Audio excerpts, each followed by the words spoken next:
YouTube will as well. Yes, we are being live streamed. Any day now.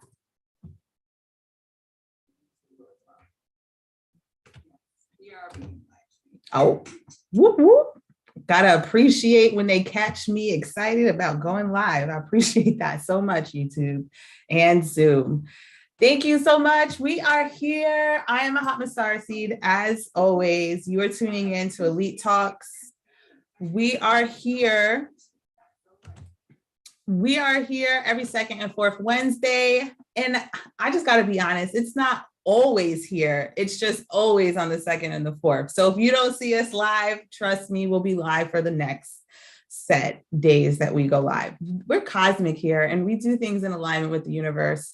So for those of you that want to keep up, just keep up. Make sure you're following me on my other social media pages so that you can get updates of when I am going live and when I choose not to go live. So that's Mahatma Starseed, Mahatma_Starseed on IG, and Mahatma Starseed on Facebook as well. And you can check my business page, which is Elite Motivation 411.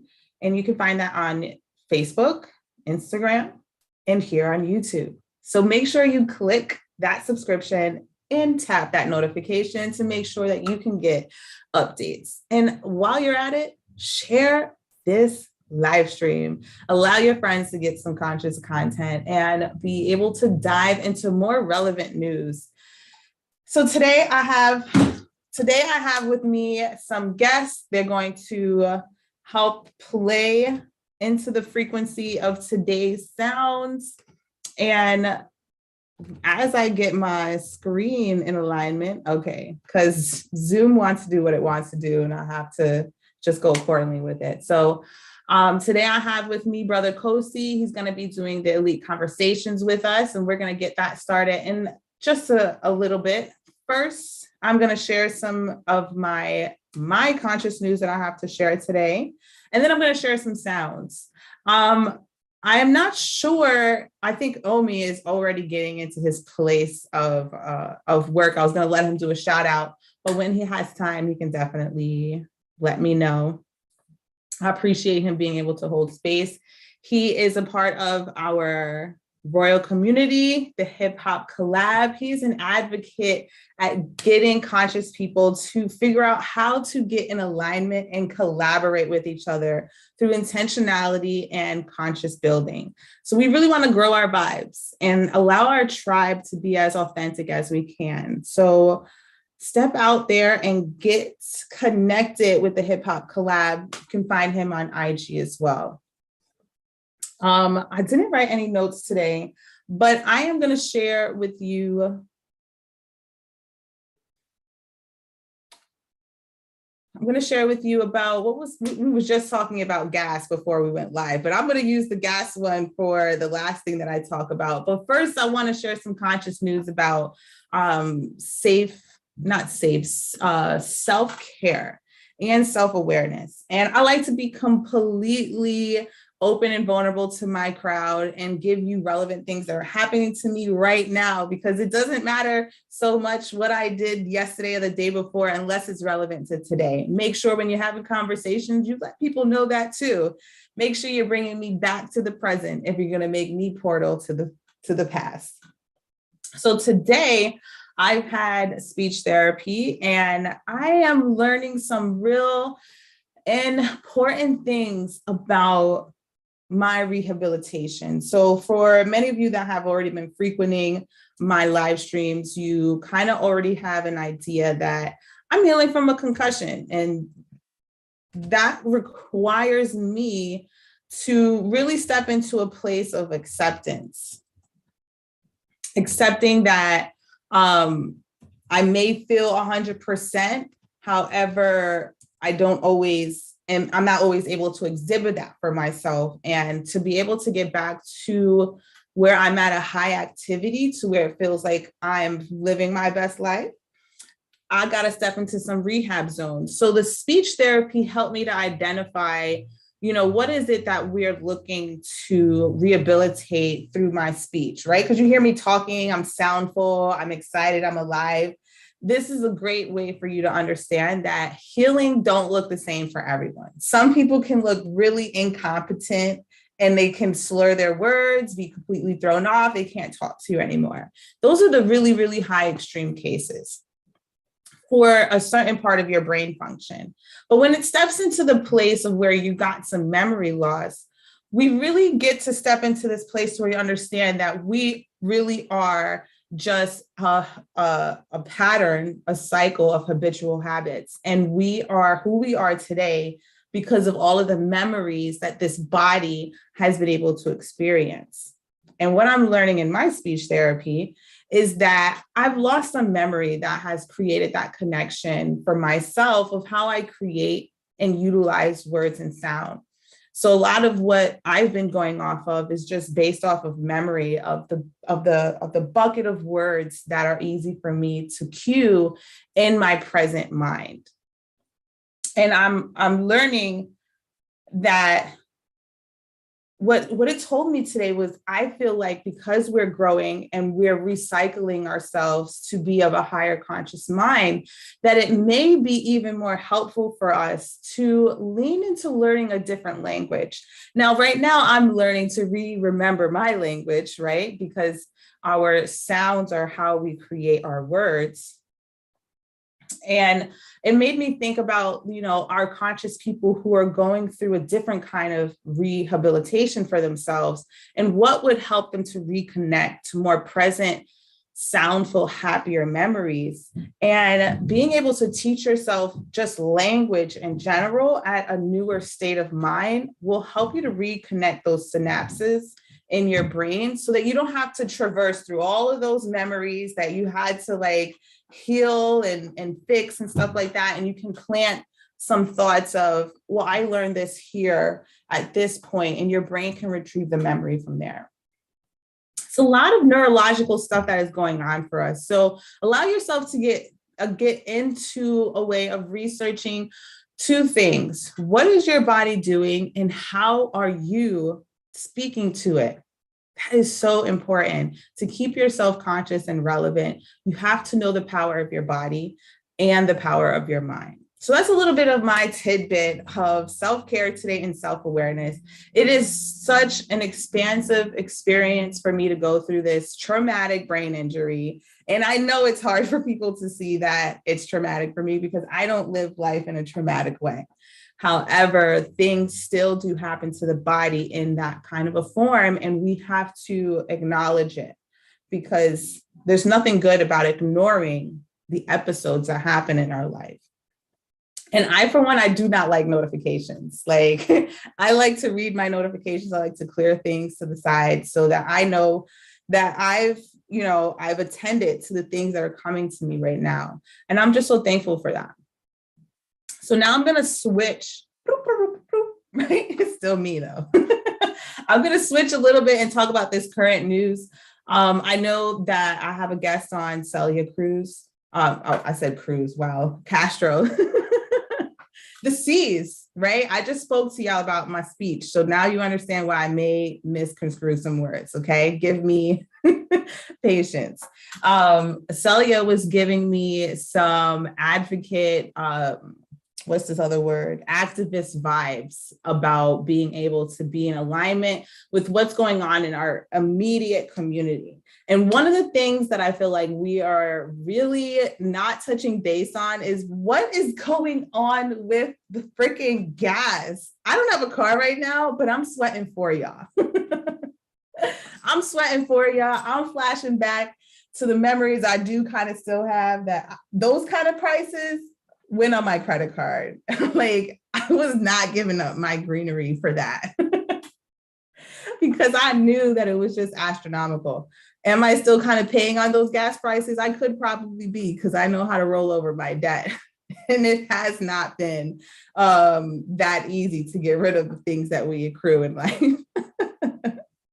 And so I just bring to witness that, we have to step into our political sectors a little bit more intrinsically and be the bridge If we see something, we have to say something. And that is not just some political propaganda that has been fed to us to where like, if someone left a book bag or you see something suspicious, like, no, F that. If you see something, you need to be a part of saying something. And it cannot just be that you go and vent to your friends and, I can't wait, like, don't wait for nothing. Be a part of something. I know that for me, this next 18 months, I'm going to look into see how I can get myself an electrical vehicle. I'm like thinking in my head, how can I manifest an RV right now that has like the ability to take electric charge up, or maybe they'll figure out how to use the garbage, because I do see certain places. I don't know if it was Iceland, but in other countries, they are figuring out how to recycle garbage so that we can utilize that for fuel. I'm just excited to see what our people have coming forward. Just think about, do I need to drive my car, or can I walk to this next place? It does one or two things. It helps you to stay intentional. And two, it helps you to reduce your carbon footprint. And actually, three things. It helps to reduce the supply and demand. A lot of us think that, well, it's there, they're just going to keep making it anyways. I was talking to Zeke about that. You have to know. I think we have someone that just chimed in. It sounds like sunshine, much love and light. Like, we have to know that if you reduce your spending in a certain area, it will be seen, it will be felt, and you do have a say through your dollar. So please identify with what currency is doing for you in your life and figure out how you can create the push and pull to where you're making an effect versus the effect is affecting you. So that's a little bit of my conscious news that I have that's coming forward from me. I'm going to take a moment to just switch screens. I'm going to throw my flyer up if I can. It's so funny. Like, the first time I do this, like, everything pops up for me. I can play videos and it shows and all of these things. And then on the flip side, then it doesn't do that.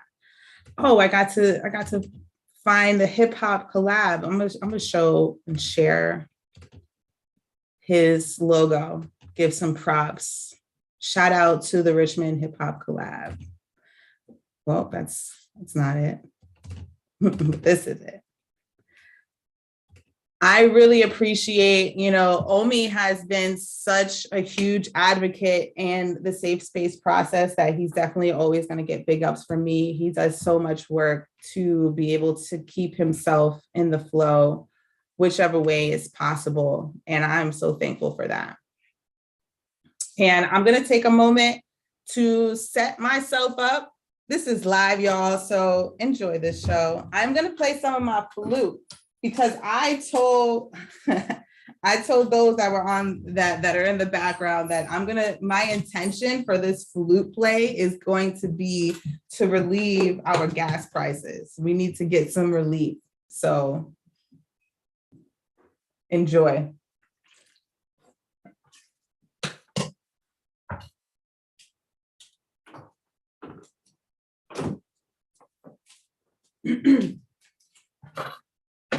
So as I get myself ready, for those of you that want to learn more about my sounds, you can check my podcast out. It's EM Healing.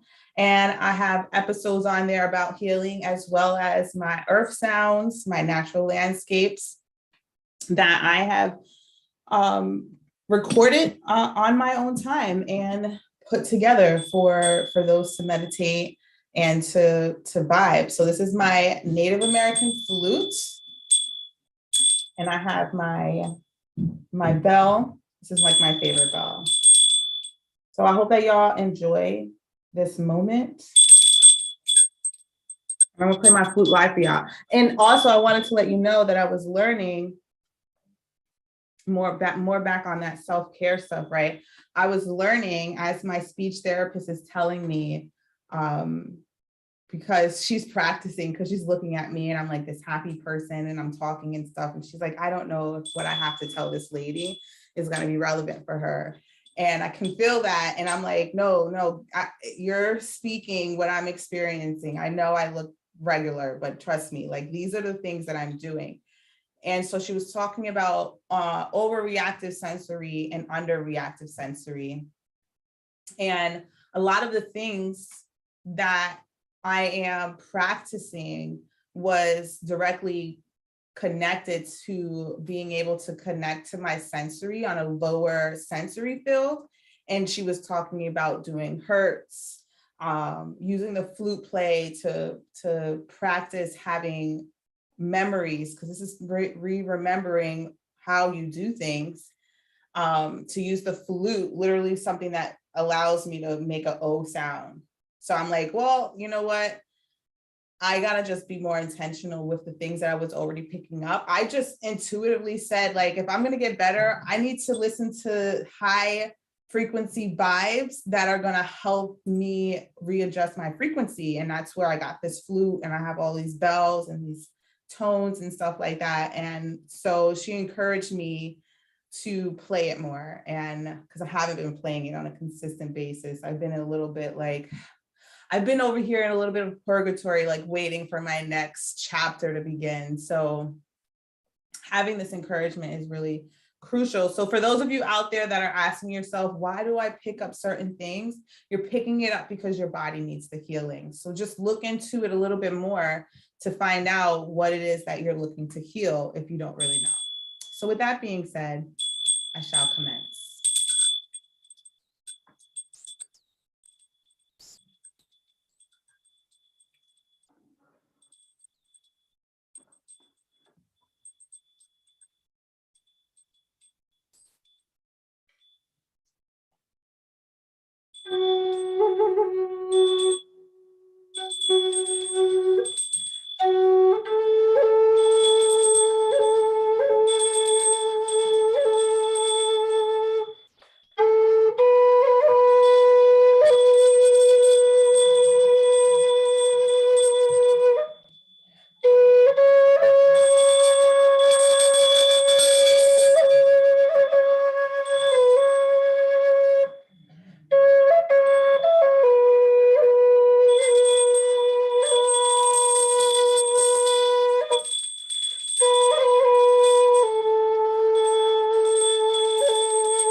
those are my peaceful sounds from my vibe. That was all intentional. I was thinking about relief and our gas price relief. Like that was the whole purpose. I hope that you feel those vibes. Thank you very much. And the next time you hear, you feel the peace. Cause I don't know if they still do it. Like when you go onto a gas station and you hear that ding, ding. Hopefully that reminds you of me, and like you can feel peace when you go to the gas station. So if the prices don't get relief, hopefully the remembrance of those sounds could give you some relief. Oh, thank you so much. And again, I don't know if I have a picture, but again, if you want to hear more of my sounds, EM healing, you can find me on Spotify, Google Cast, Apple Cast, and I have at least over 50 different tunes. I have the rain, I have some thunder, I have waves, I have many different kinds of waves. I absolutely love what the waves can do for us, as well as like the birds chirping. All of these things help us to tap into our etherical body, our non-physical body. Actually, I think I had a picture over here that I could probably help show y'all.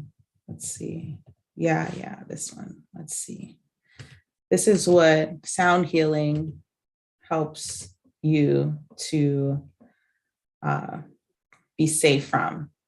You know, our energy body requires protection from all of the different little energies that try to come into our energy fields. And we got to protect it, and we got to create an energy of clean, of acceptance, of embodiment, of galactic energy, right? And then that'll help push away those lower frequencies, AKA those shadow vibes that we aren't really excited about all the time. It pulls us down a lot. And being able to just reposition ourselves and allow ourselves to find a higher ground.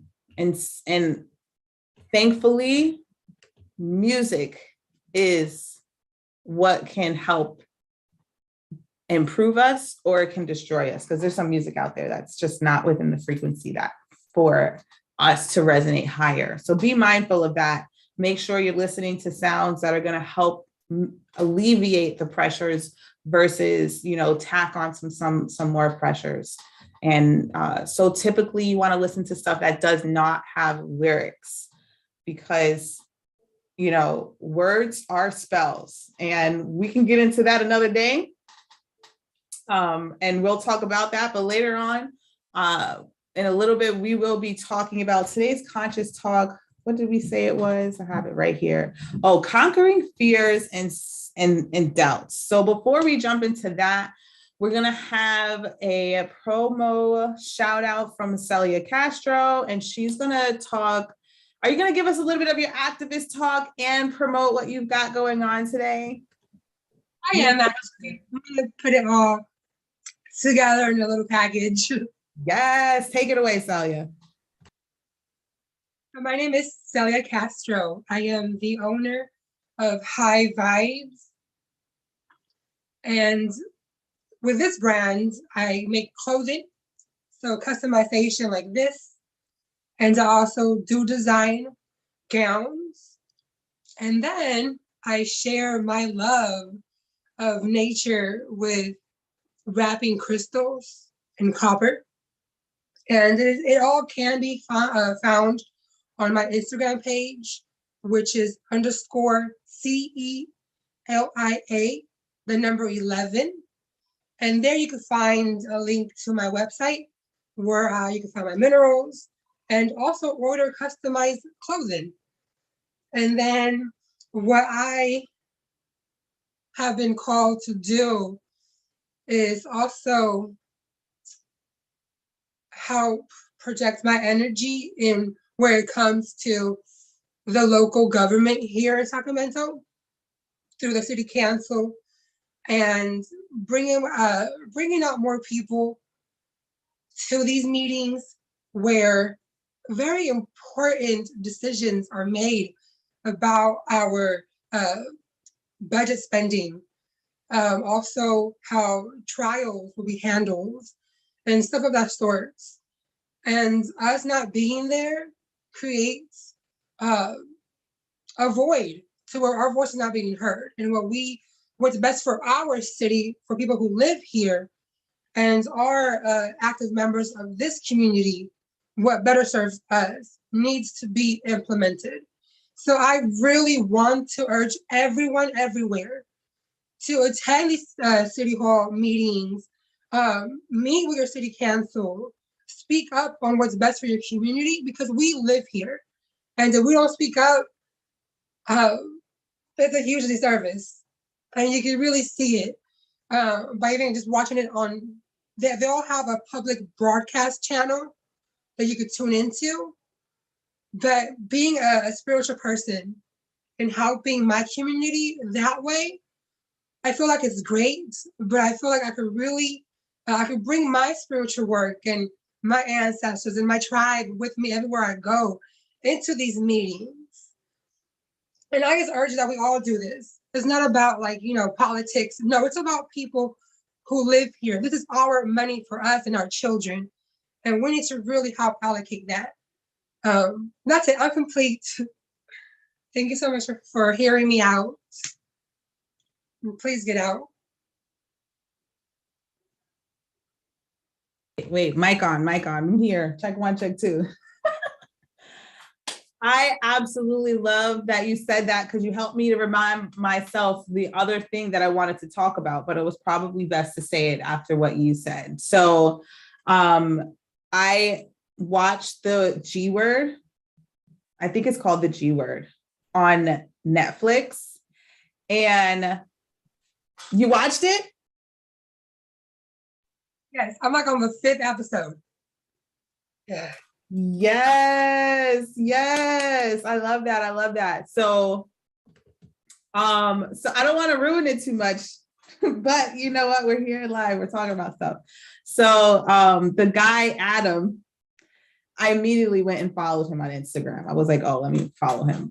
But he brings some valid points. I love that, he's stepping into he's coming from a place where he's like, let's just look at what the government does and understand the functionality of that, besides all, put aside all the politics, and he throws it in there a little bit, but the biggest lesson is, and I love that he had Obama on there, and Obama said it as gracefully as he could. He was like, look, there's a lot there, because we don't want we don't want our government to have like one person to have main power. There's a lot of red tape that has to happen. And I've been telling this and advocating this for people forever. If you want anything to change, you need to vote on your council members, your city, your county, your governor. Like, those are the people that make the choices about what happened in your everyday life.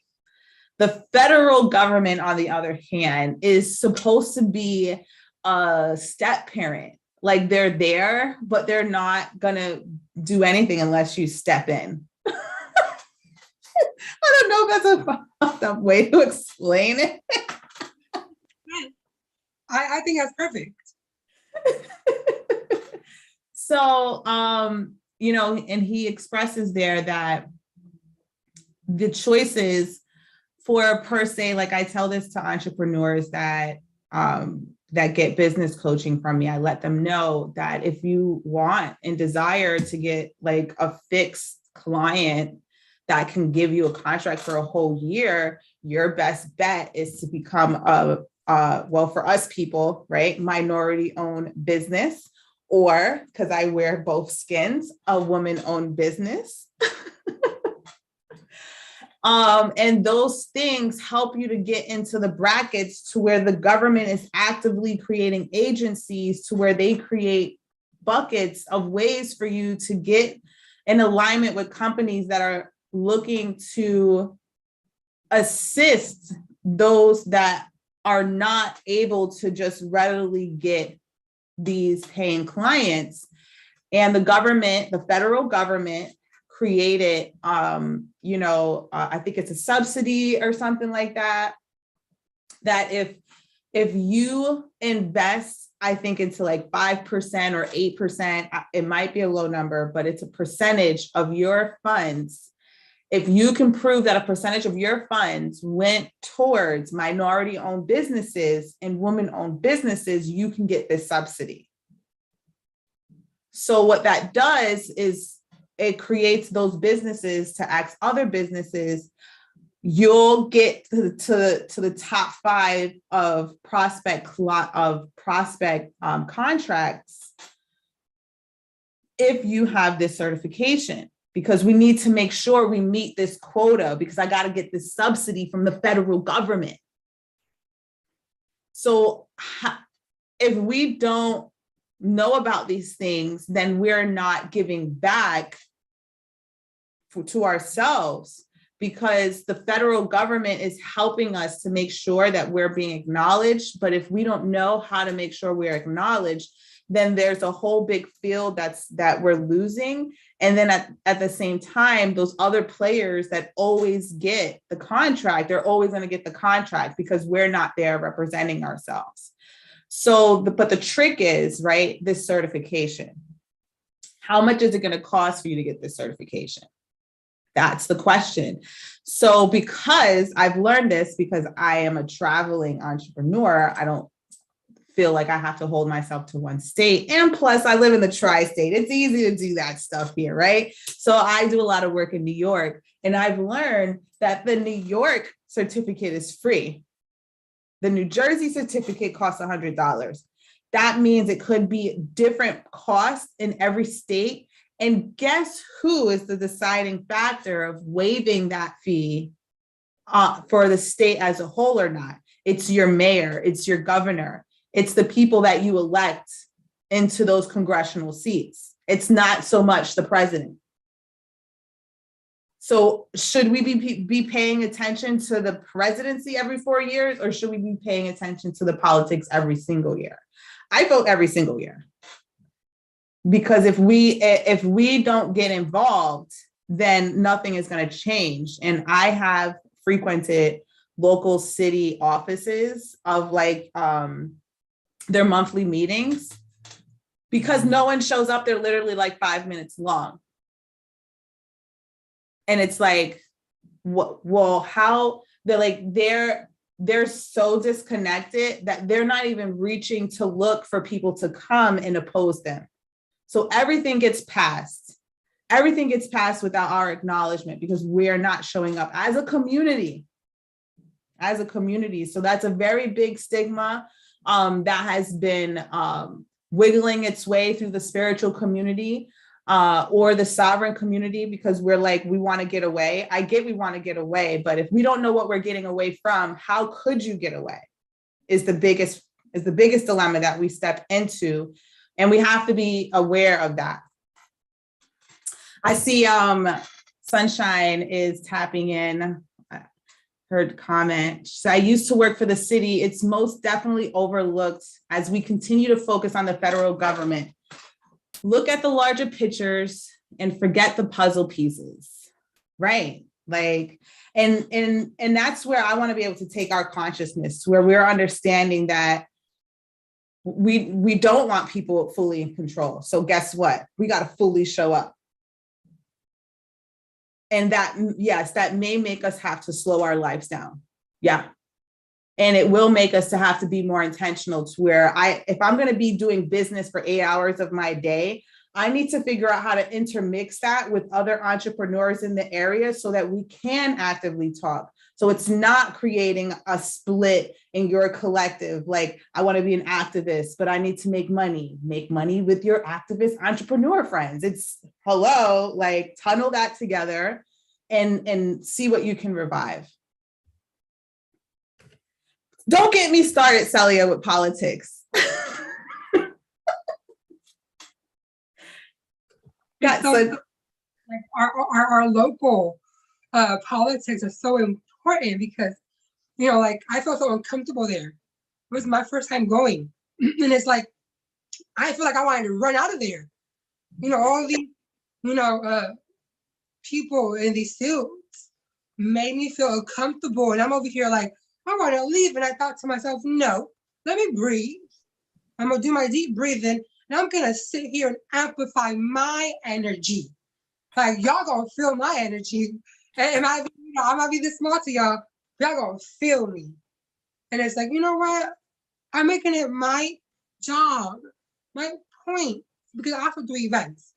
I feel like, yeah, it matters, but what am I really doing? You know, I guess I'm able to, you know, spiritually help people at these events, but what am I doing? Like, I could do so much more. And if I could bring out 60, 100 people out to one of my events, we could pack out that room. All those seats that are empty should be filled, and people should be on the ground sitting and standing up. That's how much our care should show and how represented we should be. So like, I'm in there. I am in that room in the seat, and hopefully we'll fill it up with people who look like us.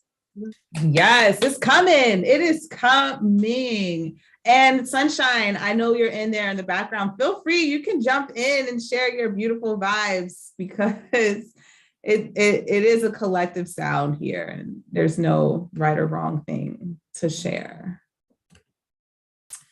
Yeah, go ahead. No, I was being quiet. Nope, no more quiet for you. No, what you guys are talking about is just so aligned, because I was just talking to, you know, a family member, and he is, you know, a descendant of politicians. And it's just such a big gap in between like the elders' knowledge of politics and our knowledge of politics. And I'm grateful that I got to like shadow the people I got to shadow in the city buildings and stuff like that. And I got to see how much stuff got overlooked because we'd be too busy watching what, you know, the federal government is doing on television and stuff like that. And what's going on in our municipalities and our counties and things like that, those are the spaces that we could really like make change that will affect the federal government and things like that. And it's also showing up for the meetings, but we also need to be in them seats.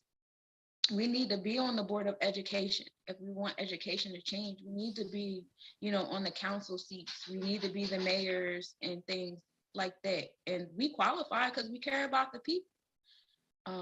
Honestly, if you knew how minuscule the qualifications were, all you really need to do is be a certain age and be a resident of an area for a certain amount of time, and you qualify.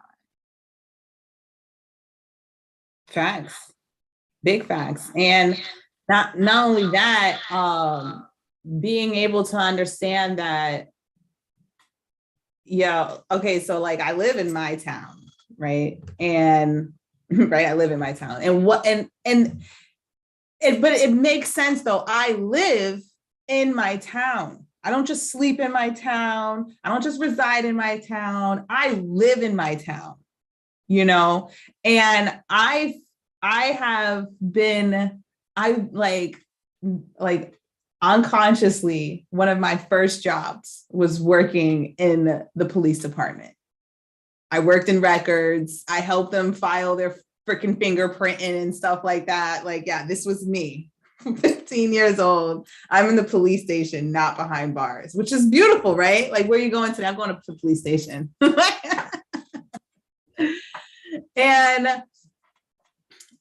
And then I'm living here, and then the mayor dies. I'm like, cool, okay, the mayor dies. That means we're gonna get a new mayor. Same mayor since I started having kids. My oldest is 18. He has been in leadership, I just realized this, as long as Putin. How are we not paying attention to this? Yep. We had the same mayor here since I was 10 years old. That's like 20 plus years. We've had the same mayor. My kids that went through school here and everything. Same guy, doing the same thing, still catering to the same type of people. And the rest of us are getting overlooked or locked up. because we're not, doing what they want us to do. We don't look the way they want us to look. We don't fit the photographs for the gentrifiers. And because we don't, it looks like we're in an unruly area when you see a bunch of people that look like us standing outside with our dogs or our kids or whatever, having a good time with music, same things we always do, but it don't look nice to the people they trying to get to move in here. So they raise the prices out here. They got the cops out here all the time, and that's why we need to be in better positions. Right. Meanwhile, Camden don't got no police. Camden don't have no police. You don't have to do the, what is that called? The test that you have to take.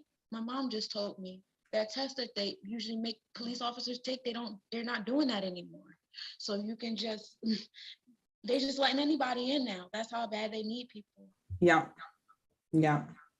And that's just because we're in a place of reform. And when reforming comes in, we actually need to create an addendum. Like, what policies do we need to put in place when we're in a reform moment? That's what's coming up for me. So happy that this is recorded and stuff like that. All of that beautiful stuff.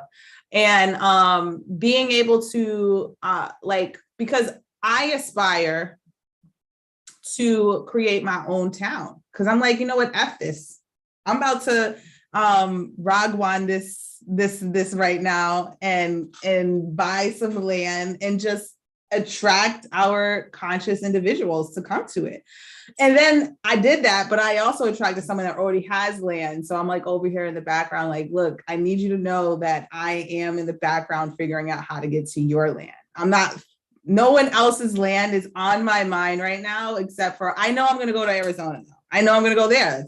I just know it. So it's just the matter of when, and being able to help us understand that a lot of us don't want to play a part of the game, but you can't get out without playing a little bit. And we're already in the game. So what are you just going to leave? You know what I mean? You're going to leave the other players. Like, we have to abridge ourselves to where other people can still get out.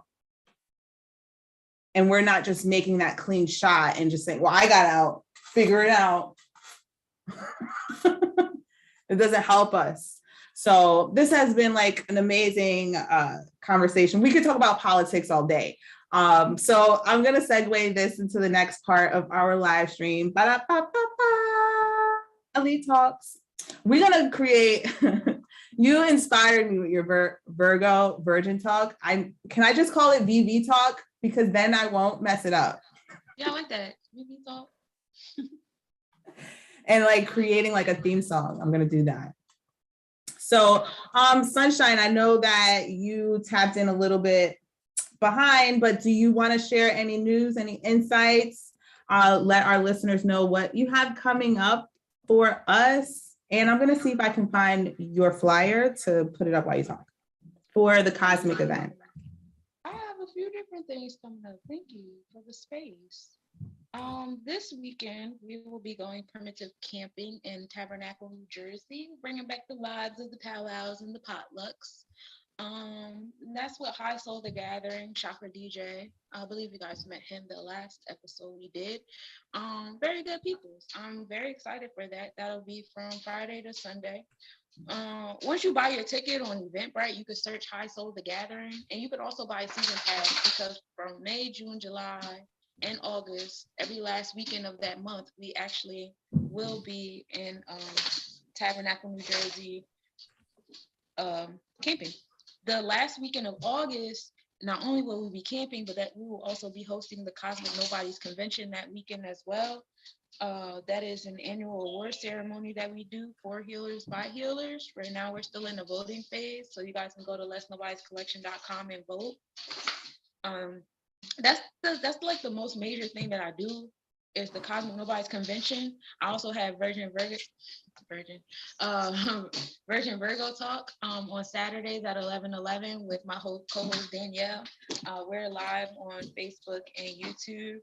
On Mondays, I have my planetary forecast where I'm live on Facebook and Clubhouse at 3:33 EST. So that's pretty much what I do. Today, me and my son were sitting down and we were talking. Just like a quick message for y'all. And I love that you were talking about the politics and everything. Like my conversations today just have been so aligned. I was talking to my son today because he came downstairs and was like, I haven't watched the news in weeks. And the one day I decided to turn it on just to see what was going on, I saw all these kids get shot. And I'm like, I don't know why you decided to turn the news on, but today is the anniversary of the United States Constitution. Constitution was created on May 25th. Yeah, I know how I am about blood magic and things like that.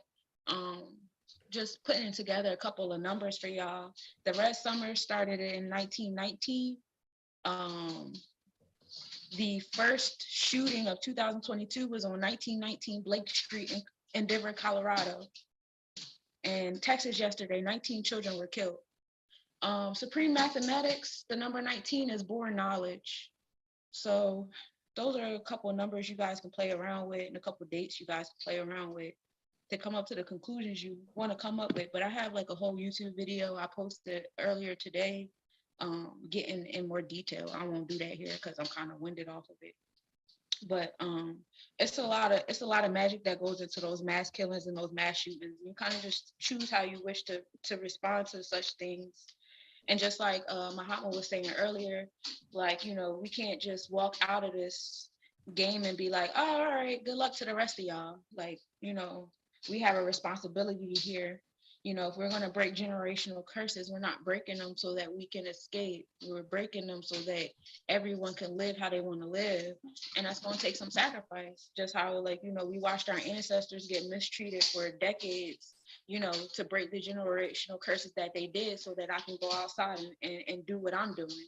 So we have to do the same for ours. That's pretty much it. That's my TED Talk. I'm pretty sure there's so much more, but because I'm in the moment, can't think of anything. Well, thank you very much for sharing that.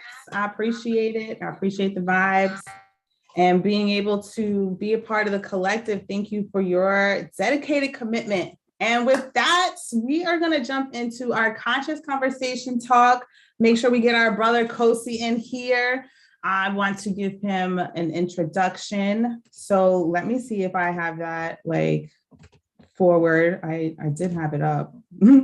Okay, so Brother Kosi is a lifelong student and learner, and he thrives on discovering the genius in those around him.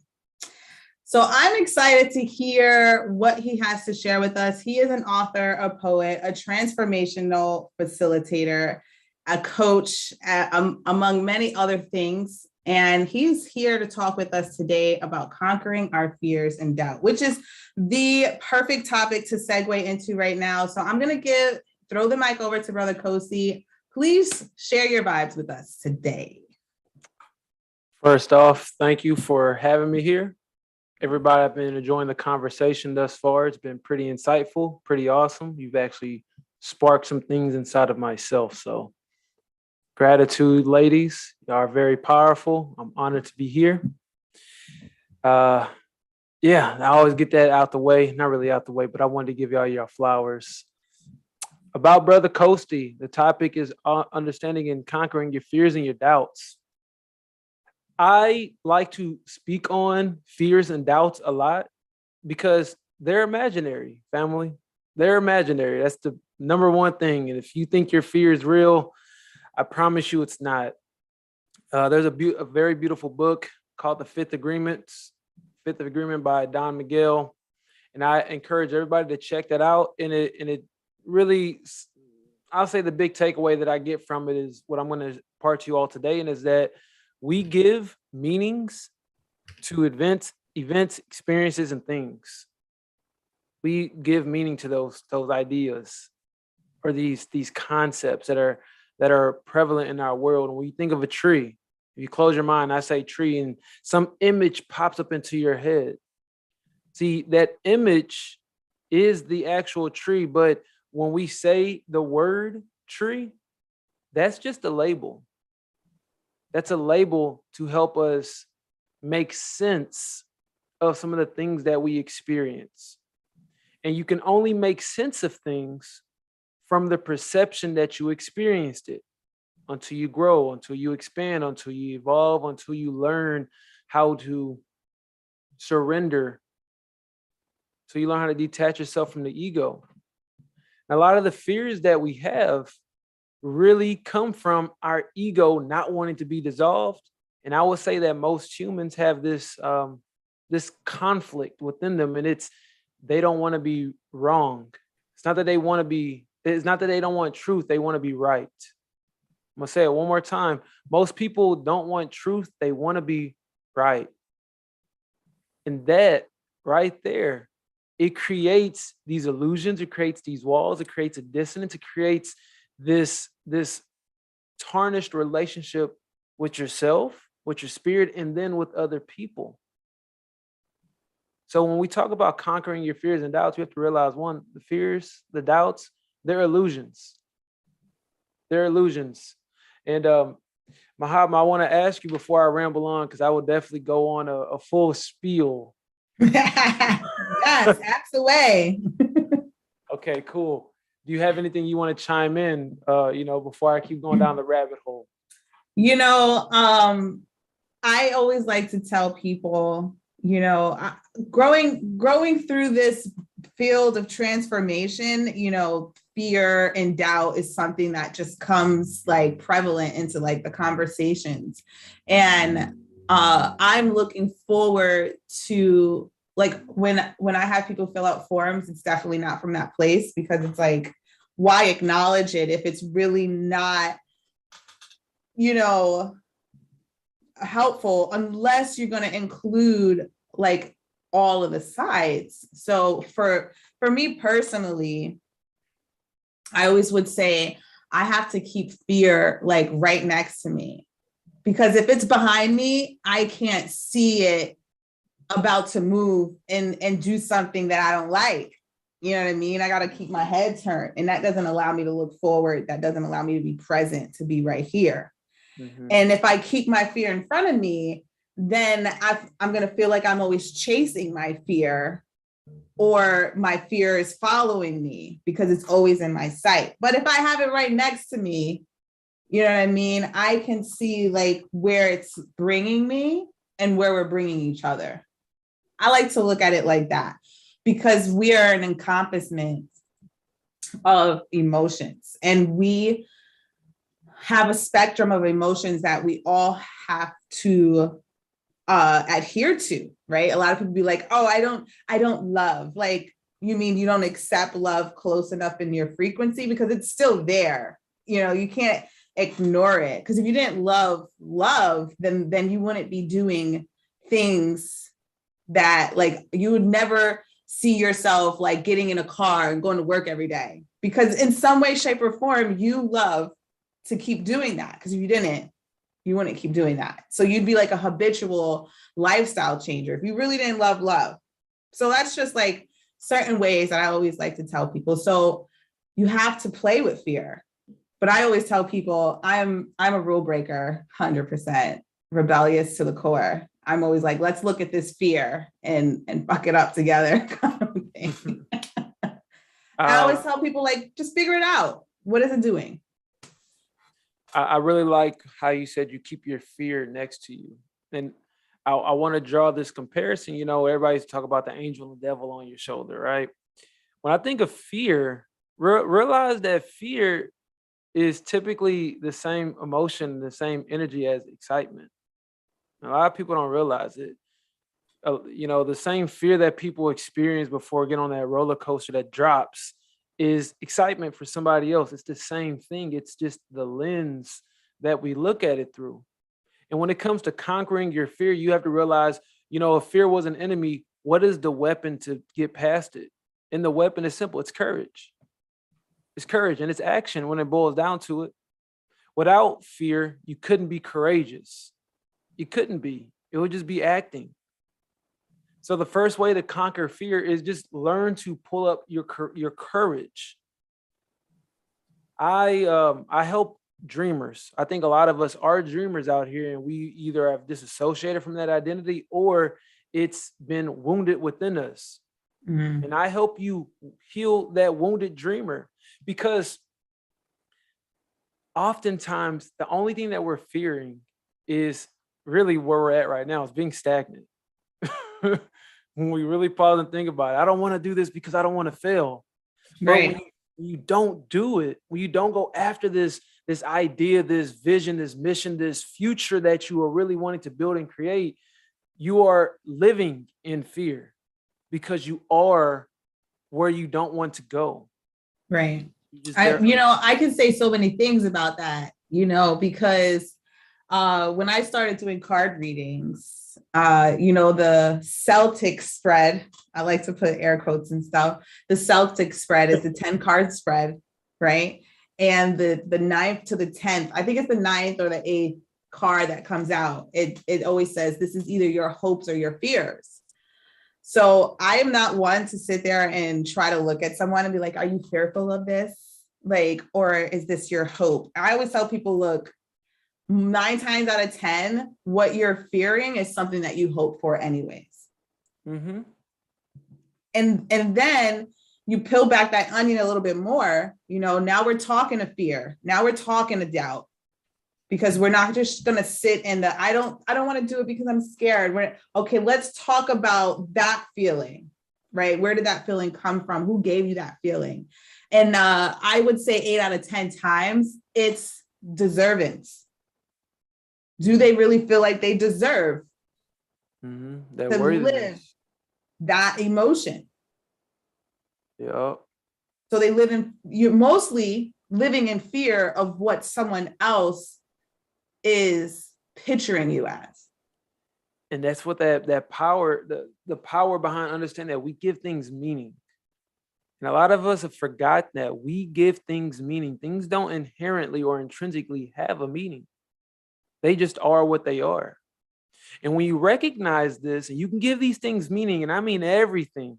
Now, I wouldn't hyperfixate on it, but when you find that it's causing you a blockage, when you find that you're running into a wall, or you keep hitting your head, or you find yourself paralyzed or trapped by this idea of fear or your own sense of worthiness, the thing is, we have to go back and realize, why do we think this is true? And how are we viewing it? Some people maybe have a fear of pools because when they were little, they got pushed into a pool and they almost drowned. Now, it makes sense. It makes logical sense, but is it rational? That's the thing. Are you still the same 5-year-old, 4-year-old, 3-year-old when this experience happened?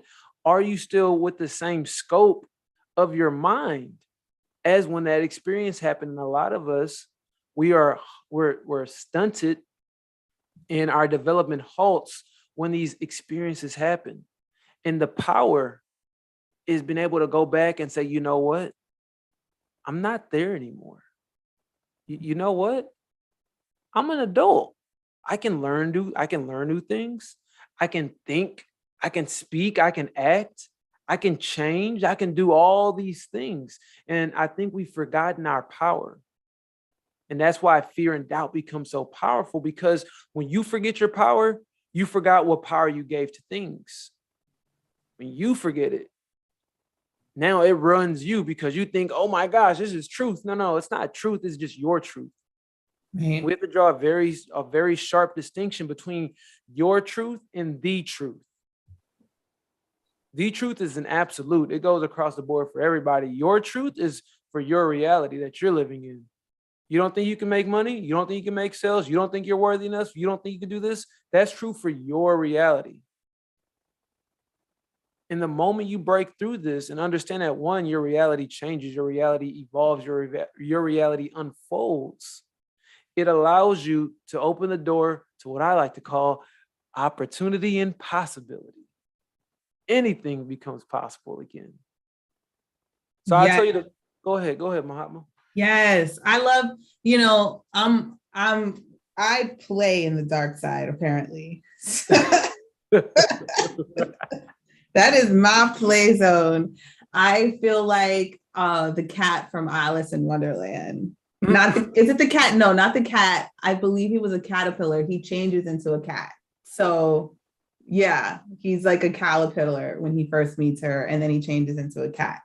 And then just eyes. And he's just like, who are you? And I'll ask that to people in so many different places, because if you can't remember to be the same person and through all your emotions, then who are you?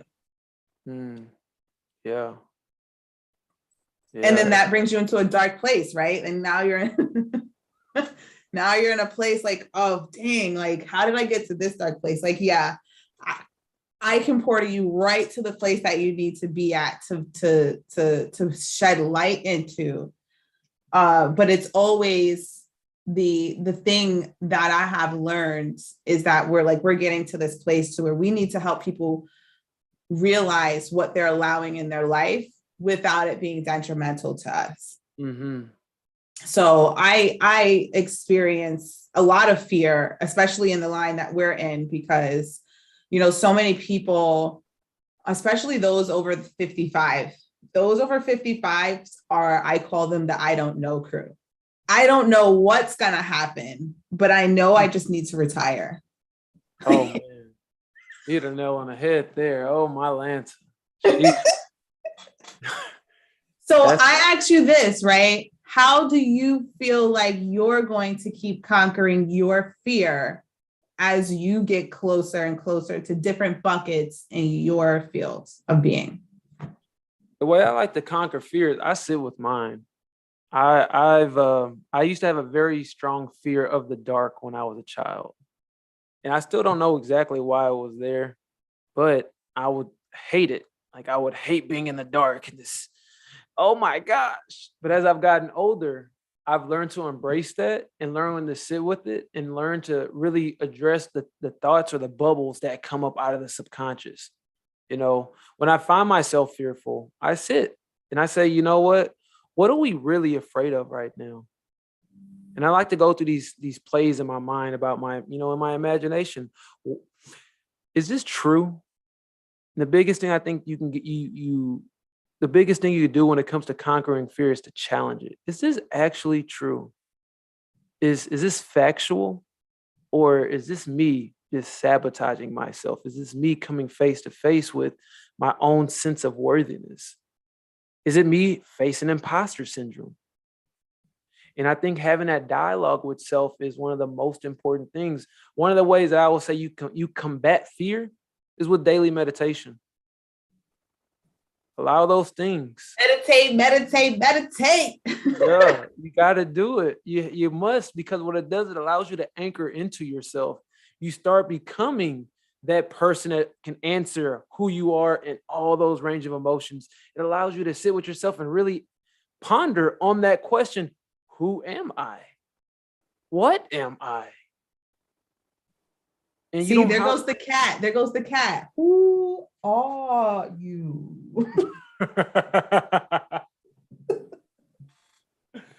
And I think that's one of the ways you battle fear, really. I followed David Goggins for when I was first getting into working out and getting my mind right. And one of the things I appreciate about the man, and just a quick side note, he was a Navy SEAL. He's one of the few, Black Navy SEALs. It's a very intensive program. Everybody should know that by now. But one of the things was when he was in the middle of these very hard fights, the tip, and this is what I took to heart, is you have to ask yourself those questions before you get to a point where the environment asks you that question. That who are you? You have to ask yourself that before you get to those dark places, so you know you can have stamped that in your own subconscious and your own programming. Like, yo, I know who I am. I know why I'm doing this. I know where I want to go. And you make it a habit to revisit that every day via meditation, via reviewing whatever you like to review. If you got a journal, write it down in the journal, do your affirmations, have these routines that allow you to keep building and reinforcing this new identity. When it comes to identity, typically there's three big factors that influence it. Number one is authority. And typically as children, the authority is our parents or whoever we're around, our caregivers or our caretakers, quote unquote, because sometimes we know well enough they don't care. The second thing is the intensity of it, all right? So oftentimes we're told whatever it is that somebody wants us to believe, and they yelled it at us, or they told us with a very sharp tone or a very loud tone. And the third thing is repetition. They keep telling you these things. And so the question is, how do you do that for yourself so that you don't keep having this fear introduce itself as fear instead of it introduces itself as excitement? And then we get to decide, you know, with this excitement, I want to put it here. Oh, I don't know. We say we have a fear of the unknown, but that's really up to you. Is it excitement or is it fear of the unknown? If you know that you're capable, you know that you're adaptable, if you know that you are who you are, I am that I am, the unknown becomes something that you look forward to embarking on. It's a test, Yeah. it's a testament of your strength, of your work. Versus when you don't go that way, then it's like, yo, I don't know if I'm gonna make it. What if I fail? What if I don't get everything that I want? Right. Those conversations change when the conversations within change, when those conversations within begin to align. So I would say that that's the ways that I'm going to conquer the fear that will come into my life as I get closer. I meditate daily. I sit with the fear. I challenge the fear. And I look at it and I say, you know, you don't make me, I made you. So that You would know, be I like what you're saying, and listening to my energy body, because you know I'm an advocate at listening to my chakra reels and seeing like what it's hitting, and you know, being able to do these things require us to have an open throat chakra, right? Yeah. And that's why meditation, and this is what like Spirit's saying, right? That's why meditation is so pivotal, because it's aligning the frequency from the crown chakra. So it's like it's allowing you to bring in a rush of energy from a higher place, and then it's also allowing you to release energy to a higher place. Mm-hmm. And what people fail to realize is that when we're combating fear and doubt, we don't realize, why is it so difficult right now for us in this time of ascension? And I want to make a really significant point that if you feel like you've worked on your fear and you're hearing Brother Kosi and you're like, I've done that, and I'm still struggling with my fear, 9 times out of 10, it's most likely because you have ventured so far off of your generational map that now all of the darkness from your generation is speaking to you, because you've relinquished a lot of your own fear. So you could be battling to just create new pathways for your generation. And that can be scary.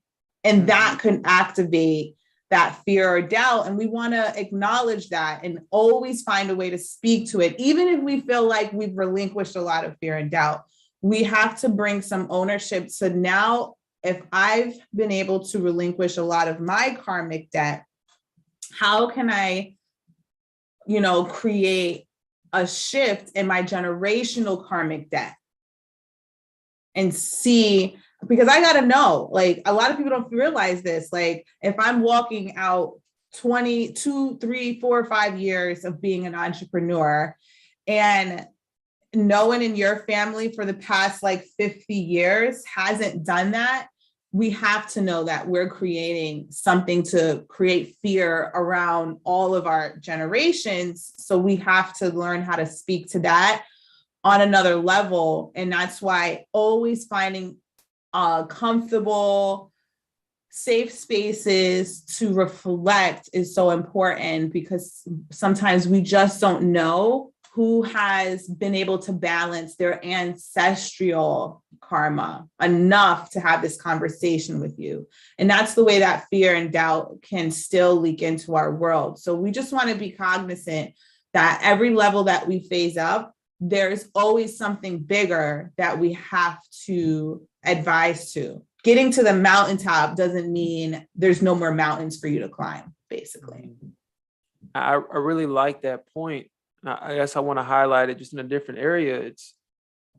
I'll say worthiness is typically our first obstacle, feeling worthy. But the second obstacle often goes down to trust.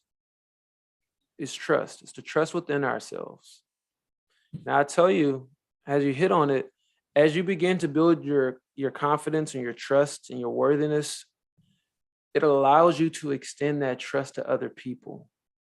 And we have to realize that there's, we go through these levels. There's 3 levels, very simple, Lily. There's dependence, You know, when we're children, we can't fend for ourselves, or when we're babies, we can't fend for ourselves. And then the next level up is independence, where we want to do things for ourselves and only by ourselves, which is a beautiful place to be. And a lot of people stop there, and it halts their growth and everybody else's growth. The next level up is interdependence, where now we begin to leverage our strengths in an environment or an ecosystem where now everybody stretches out. People get to help you look at the darkness, that safe space that we're talking about. Look at it. It's okay. I've been there too. You have people that are there to sit down with you and offer you the tools and the resources that help them move from A to B and B to C and C to D, to help them learn those tools so they build up that trust within yourself. And that's a very skipped over moral or principle or value. It's trusting yourself, really trusting yourself, because when you don't trust yourself, you don't trust nobody else. And then you become very rigid, you become very closed off, you put these walls up, these barriers, and then you become like a cocoon almost, but it doesn't facilitate growth. If it facilitates decay, you start breaking down. And you can only do that for so long. You don't get oxygen in. So I will tell you to start trusting yourself more. Listen to your intuition. And a lot of the things that people hear, and I love quotes because they just have so much nuggets. And a lot of times people say they're so cliche, and they're only cliche when you're not present and you're not conscious. They're only played out because you don't really know how to play it. Simplicity is the remedy. Things are very simple. They're very simple. You just have to know when to use certain things and when not to use them. So I tell you, look, build your trust within yourself and be around people that you can trust and help build your trust. It's not an easy thing, and we're all healing right now as a collective, individually as well. We're all healing. So be patient with yourself, be compassionate with yourself, love on yourself. And I really and truly mean love on you. And it's not a thing. And I go down these rabbit holes. What about living you? How about you live in yourself for a little bit? There we go. Please don't relegate your self-love and actually living in authenticity for a day out the week or an hour or two out the week. Don't plan one day out the week where you're going to love on you. That should be a daily thing. Everything that you do should be an act of love towards you or your higher you. Really should all be to the higher you. Everything that you do should be in accordance with that. Yeah. It should flow. Everything. Yeah. Talking, breathing, living, thinking. It should be fostering more trust within self. Oh, we got to use that. Are you fostering trust today? That's going to be the quote. Like, or are you fostering fear and doubt? Because it's so easy to see. So I really appreciate you opening up this conversation and helping us to expand it to a higher conscious sound and elevation. This has been absolutely wonderful. You see how time flies when we kick into gear, right? So I want to share this real fast though, real fast. Yeah. If you don't foster trust, you're a terrorist. And I mean that on every level. You are a literal terrorist. Because think about the terror that's in the world. Don't come for me like that.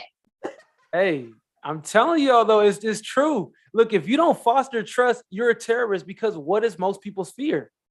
They're not safe. Things won't be okay. That's trust. That's trust in your environment. That's trust in other people. When you don't foster trust, you are the problem.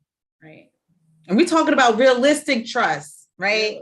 Confident trust, overstanding, like create trust through overstanding. Like if people, first of all, don't listen to what people are saying, listen to what they're doing, watch what they're saying. It's different things, right? And we have to allow ourselves to understand, like, you know what? I done made 3 or 4 plans with this person and they show up easy, hour late. You know what? I'm going to trust that they're going to keep doing that unless something shifts in their life. So, you know, if you want to cut them off, cool, cut them off. But you're gonna be cutting off a lot of people. Let's just get that clear. A lot. Or you could just learn to plan accordingly. And if they're gonna be an hour late, don't get ready until the time they say they're coming. How about that? And if they show up on time, my bad. I trusted that you was gonna be 60 out. Let them face it. I trusted your pattern, homie. You switched it up.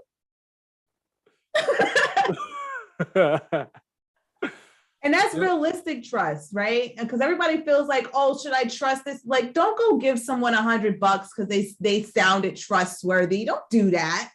Nah. Like, you know, honestly, me, I don't really lend money out. I don't.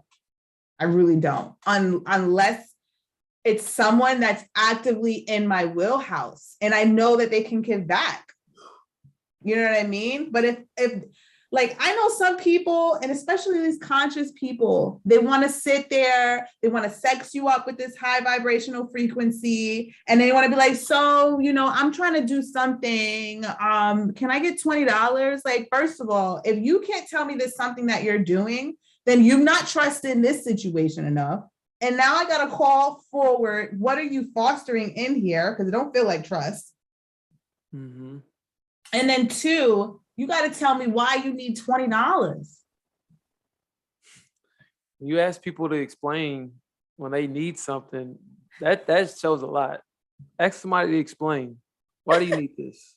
Now that's a litmus test. Why do you need that? Well, then you don't need it. If you got to think about it, you don't really want it for something in particular. You just wanted to have it. You want it to take. Yeah. Yeah, they wanted to see how far they could go because they're looking where they can trust you at. Mm-hmm. So we always want to be in our P's and Q's and identify what we're doing. And then we want to make sure that we're not leaning into trusting someone and creating more fear and doubt. Don't do that. Have a conversation with that person. I let people know because you know me, I'm very raw. I say this GMU all the time. I ain't got time to like skip through the loops, my darling. So I'm coming to the points where, you know, a lot of people, they hear what I have to say and they're like, is there something wrong? I'm like, why does there have to be something wrong? Because I'm letting you know about yourself. Why do you think that I want to be emotionally involved in your dumb shit? To have to say something to you? No, there's nothing wrong. This is what emotion, energy you've created out of contacting me. And I'm not going to sit with it on my own. I'm giving it back to you and you figure out why that happened. And if you can't see it, I can't show you because I'm caring about the situation at a higher level. And I don't coddle and I'm not going to lead you to the goddamn water. Because if you're talking to me, specifically me, we should be standing both next to our own pails of water. So like, let me check my reflection while I'm talking to you. Hold on. Nope. Okay. Still shining. Is there some spit in your water? You can't see yourself correctly. Let's clean that out for you. You know, but don't put your spit in my pail. I don't need that. You know, and it's cool. There has to be a normalcy to just let people know that their fear is leaking out on me. I don't want it. Thank you. I got my own. It was a pleasure speaking on this platform, speaking with you. It was awesome. Absolutely awesome. It has been. Please, Brother Coasty, before you go, please let the audience know how they can find you and, you know, all that good stuff. Gotcha. All right, family. So on my IG, you can go on and follow me at brother.coasty. If you need to know how to spell Coasty, spell it's okay backwards, Kosti. Very simple, very straightforward. If you like a little more guidance, you can go and visit me at cpc.iallg.com. Go ahead and watch that video. And if you can stay there, you can pick a time to talk to me afterwards. Feel free to join the community as well at iallg.com. No CPC at the beginning. That's really about it, family. I'm creating an ecosystem of healed visionaries. So look, if you want your inner dreamer healed so that you can recognize, utilize, and articulate your value, go and holler at me. Let's start building, let's start growing, let's start developing you so that you can have these high vibrational conversations and high vibrational relationships. Thank you so much, Mahatma. I really and truly appreciated this. This was beautiful. Thank you. Thank you so much. Thank you for taking the time out in your wonderful day to align with the tribe. This has been so awesome. Oh, I think High Vibes Lounge was on here. I hope that he sent me some links. I want to play some sounds of his before he go. But this is, you touched a great topic. It was after a great conversation about politics, because a lot of people are just fearful on politics.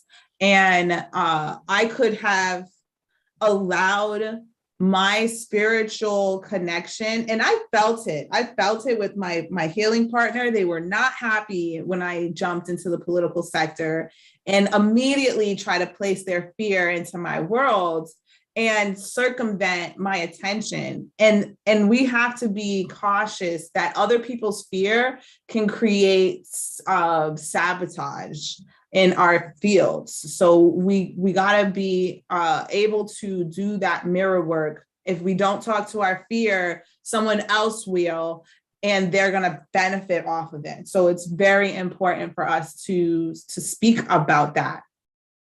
And I'm just thankful. And just so that you know, Brother Kosi is in my field. He is coaching me. He is helping me to stay in alignment with my divine purpose. It's not easy to keep yourself on a pedestal. And I am an advocate. I'm a coach myself, and I'm an advocate at helping others to identify that there's always going to be at least one time in your year, not your life, right? Because your life is every day.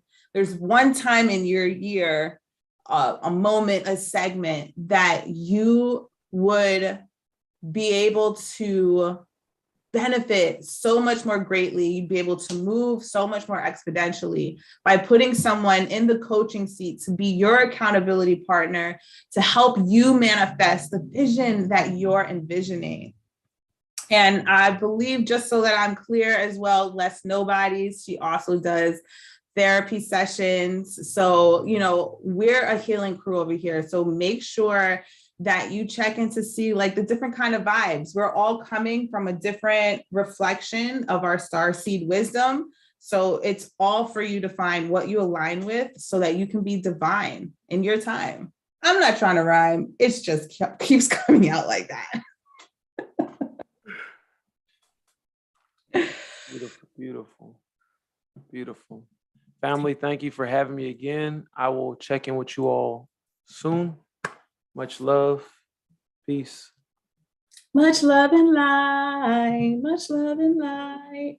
Okay, so we're coming toward, sometimes I say to myself, the show's not going to last that long. I didn't get as many people as I desired, but we're galactic. We can fill a space so very easily. So the doubt that I have in my head sometimes, I just ignore it, but it still kind of plays like a piece of the pie, but it's okay because fear is always right here, and I'm cool with acknowledging it. So I'm happy that, Kosi brought that conversation. And then I wanted to say another thing is that whenever I feel like someone is giving like that lackadaisical attitude, I'm just going to go get it's okay.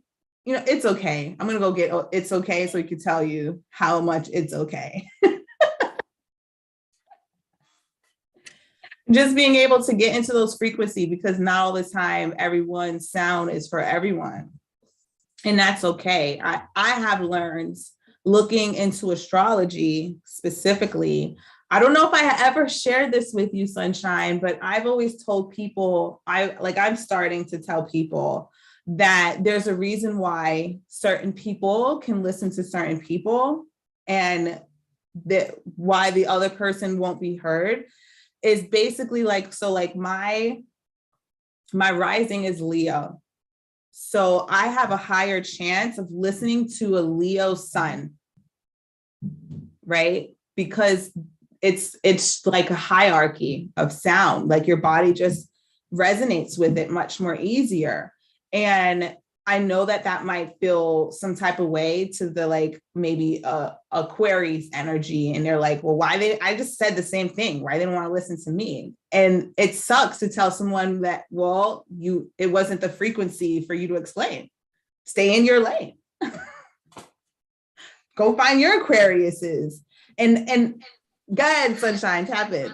Oh no, I was gonna camel walk with you. It's really like elements. Like, you know, Aquarius energy wouldn't work for you because that's air on your fire. It's gonna trigger you and make your fire bigger in different ways, you know, that you wouldn't be feeling. As far as like a fire is like, okay, I can resonate that. Like, I'm a Leo rising and my Jupiter is in Leo, so me sitting in that Leo energy is what brings me like the generosity and the expansion and things like that. So I try to sit in that energy when I'm in these spaces and doing certain things. Right.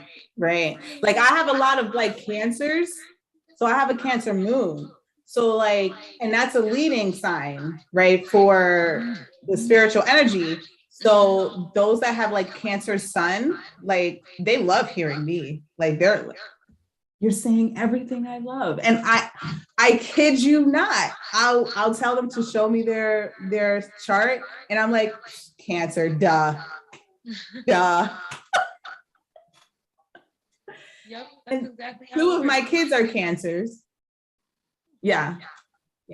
Wait, I'm trying to think, like, when is their birthday?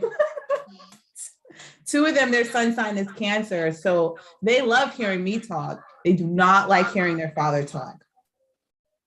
And he's a Capricorn sun. I don't know the rest of his natal chart. I'm not going there. Oh yeah, he's harsh. He speaks harshly to them. Yeah. Yeah. Okay. That's not going to be fixed.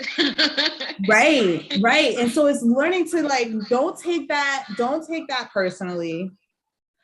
Don't bring fear into the place to where, oh, you're not articulating yourself enough. No, you're just not their frequency. Because some people get testy when you say raise your vibe. Well, that's very valid. And it's also like the constellations. Like, we have more than 12 constellations. The amount of constellations that we have on this side of the cosmic hemisphere it's a lot. I don't know all of them yet, but it's way more than the 12 that we talk about. And so even amongst the constellations, like the stars, like you'll have a Cancer star in a whole different constellation somewhere else. So it also matters what constellations we speaking on too, because you can have two people that's Cancers and not get along. I'm a Virgo and Capricorn stellium, so I know my vernacular can be very harsh to people who are not accustomed to me. And so, like, you know, with other people that might have like a Mars or Saturn energy, which is like Capricorn or Aries, they wouldn't be as triggered to me, and they're more likely to come to me. Fire signs are more attracted to me because I'm harsh. I speak harshly, but like a Pisces or something might shy away and be like, "Ooh, I don't know the way she talks. She sounds so negative." And then it's like, it's certain constellations, certain Virgos will not talk to me because we're not in the same constellation. I'm a stellium, and you're not. like their degree, Mm-hmm. it's just different. It matters. It does. It's just so matters. And I feel like the more that we get to a place to where we can expand, we'll be able to link up that lineage even more. So I look forward to having that like physical space to do more of those alignments with you. So I appreciate it. I appreciate it greatly. I believe that next we have Celia. She's going to do the meditation. Let's see if she's ready. I know that we got Jamal from High Vibes. He's in here. I don't know where he's at in the transit, but we're gonna let Celia come up in queue and give us a little meditative vibe before we begin to wind down today's live talks. Take it away, Celia. So I want to ground the energy. We spoke about a lot of high energy going around. So I'm gonna just speak on the breathing technique that I want us to use. And so when we breathe in, we're going to expand the stomach. And when we breathe out, we're going to contract the stomach. And here we go. We're gonna it's like a Tai Chi move that I really love. And like I do it throughout the day, especially if there's chaos going on or emotions or whatever it may be. I give everything back to the planet to handle that. So we're gonna spread our arms out. I'm gonna make space for myself. Okay, so I just walk you guys through it really quick. Here we go.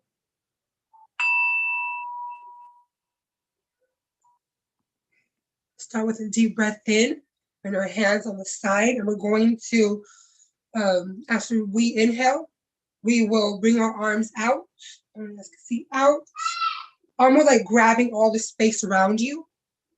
And then with the palms out as we go up. And then when we come to the, you guys can see very well. When we come to the top, the hands together, and then we will be bringing the energy down with the palms facing down as we exhale.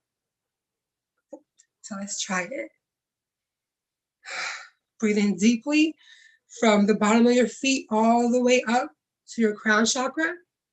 And just imagine a golden light shining on your body from the crown chakra.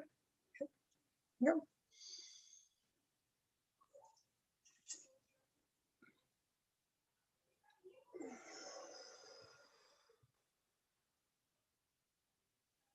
Let's do another one. Envision whatever's bothering you, whatever does not serve you, returning back to the earth.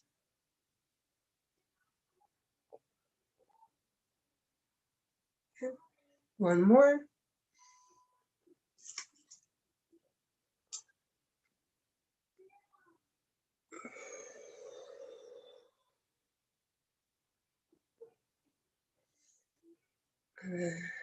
Shake a little energy out, move the body a little bit.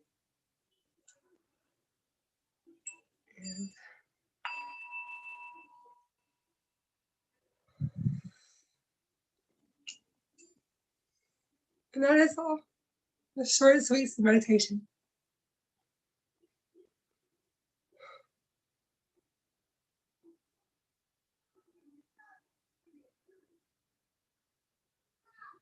I gotta take myself off of mute. Thank you for like that reset, that reframe, Celia.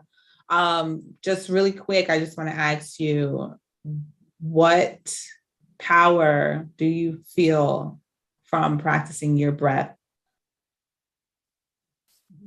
work? You asked this question. So I love it. I'm like,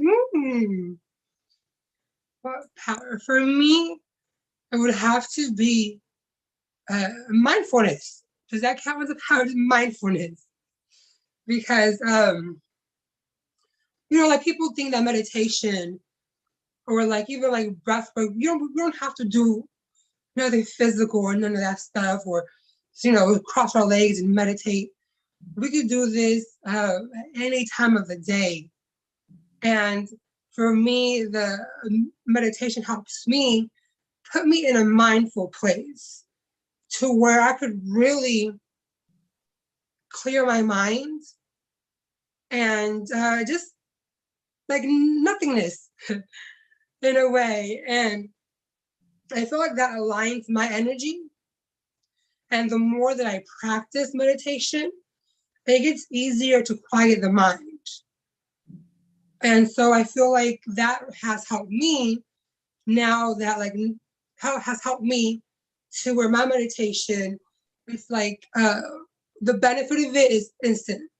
And I could tap into that mindfulness instantly. When I first started like 3 years ago, like I couldn't meditate. There was no mindfulness. There was no quietness going on in my brain, because I would think stuff and okay, well, let's not think that. Let's not think that. And I'm trying to stop myself. And I learned that we could do that. We could allow those thoughts to come in, but just let it go and keep going, and just keep going, and it becomes easier to tapping into that mindfulness. And I feel like that's been like my superpower. And it's really been life-changing to be able to practice mindfulness and breathing correctly. Because I don't know, I just feel like it really brings alignment. It's always nice to hear like the sounds, like, because our people, like, I have had people ask me like 3 different things, like, what do I do with this? And what do I do with that? And what do I do with this? And I'm like, meditation here, breath work, AKA meditation here, breath work, meditation here. What do you want me to do? I can't tell you anything else, but meditation is the highest. Like it is the supersonic of cleansing our aura, and I know that our people have to hear that it does take time. It is. You're inviting a new breath into your life. Like, come on. Yes. And then eventually, like, you will unconsciously do these things. Like, I'll catch myself like, oh, I'm taking long, deep breaths. Yeah. Like, what? And like, I'm not, it's because it's like, it's a muscle. We have to condition ourselves, so that because everything in this world is meant to distract us from the breath, from the mindfulness. That for me, that's like when God speaks. Like when my mind is quiet, that's when the light. Do you mean like a light just comes and right? I don't know. It sounds like a little weird. It's not like someone's talking to me, but it's a security that I feel. Yeah, and I feel like it was a perfect segue after us talking about all of this political brain splitting, release your fears, and now we do the cleanse, and that's one of the reasons why I have like sound healing and meditational spaces throughout this, because my intentionality, my what is that word? Fostering of trust, is that I desire for the audience that comes that they can trust that we're here to do the positive, the neutral, and the negative, right? And eventually we'll be able to raise that conversation to where the shadow parts are the positive parts, and then the easier stuff are the negative parts. But that's a whole other conversation for another day. So thank you so much, Celia, for creating space and holding space with us today and sharing with us your mindfulness practice, which it is, yes, a skill to obtain and continue to create as a habit in your life. So kudos to you. Thank you so much for having me and breathing with me. Appreciation. Thank you. This has been such an awesome live event. I really, truly wish I always had the unlimited energy to just always show up every second and fourth, but I always have to be true to my divine nature. And when nature calls and says, not today, Sally, I got to listen, but today was a day that we did have energy. And I'm so thankful to be able to bring together this conscious collective of individuals. For those of you that are tuning in and watching this live, if you would like to be a guest on our Elite Talks, please send us a message on IG. Remember, my account is called Mahatma_Starseed. You can find me there. Before I start to wrap it up, I know High Vibes gave us a link to play some of his sounds in the background. I just wanted to give Sunshine, Nobody's Business a little bit more. I wanted to just ask you this one thing, because it is talking about fear and doubt. And I know we're in this retrograde. How has technology been treating you so far? Get the chakra DJ. Yeah, we got you. You send me a list of all of the things you call yourself, and I'm going to call them all of them. I'm going to call you out to all of them. But with that being said, Sunshine, please share with us, how is this retrograde treating you? as far as being able to push through being an entrepreneur, learning to share your sounds and promoting like other people, because this cosmic convention is a big thing. And I just want to, help create some space so that maybe you can, have better frequency vibes. Does that make sense? Yeah, that makes sense. We actually are dealing with 2 retrogrades. We have Pluto doing his thing. That's the retrograde and transformative energy and power and secrets and things of that nature. It's definitely been a test as far as myself stepping in my power. My Pluto is actually in Scorpio in comparison to the current planets, where Pluto is in Capricorn energy in the tropical and sidereal chart.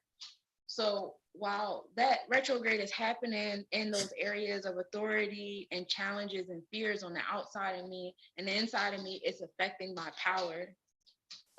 It's affecting my power space. It's affecting where I'm at in the occultism and creating terra nullius and less nobodies.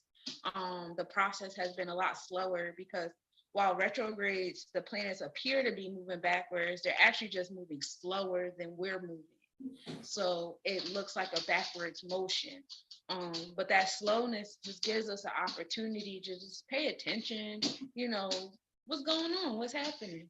For me initially, I'm glad that you asked me that question.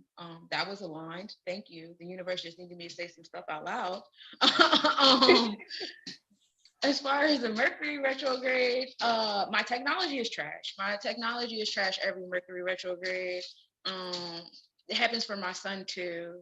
He doesn't have a phone or a laptop right now. I don't have a phone in regular condition that I'm accustomed to it being, and my laptop and creating digital videos and photos and things have been a pain, because I'll put all these hours into creating it and then it'll delete or it won't save, and I'm like, oh, well, I'm not putting up anything today.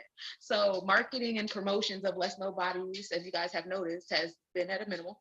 And that is why, because I'm not doing this every day. I am a Virgo stellium.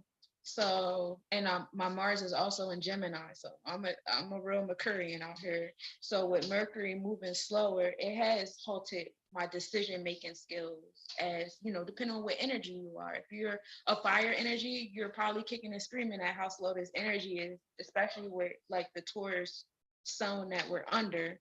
If you're an air energy, you're probably kicking and screaming because air energy is used to like moving, not being contained.